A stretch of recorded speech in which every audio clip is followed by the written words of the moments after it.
The fear generated by the anthrax scares is more widespread than actual cases of the disease.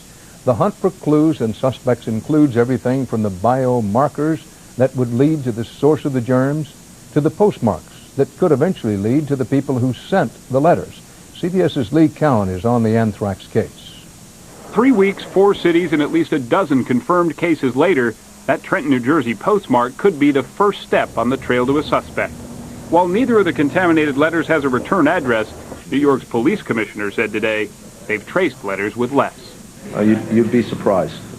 We do pretty well with anonymous letters and threats of other types. But at the post office in Trenton, there are more concerns.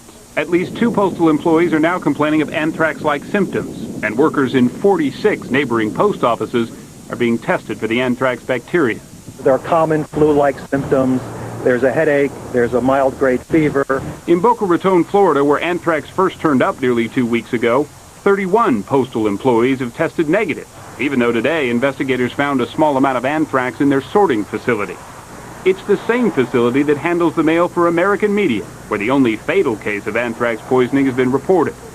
While the FBI confirms the wife of an employee in the building had rented apartments to 2 of the suspected hijackers, investigators now believe it's nothing more than an unsettling coincidence. With few answers so far, anthrax anxiety has become a plague of its own.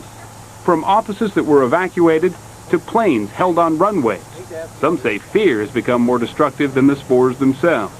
It's an excellent vehicle for putting fear in people. We should not be fearful. There is nothing to fear here. As deadly as the bacteria itself can be, delivering it in a deadly form still remains problematic. And health officials are quick to point out that out of the dozen confirmed cases of anthrax exposure over the last 3 weeks, only 2 people have actually contracted the disease. Dan. Lee Cowan here in New York.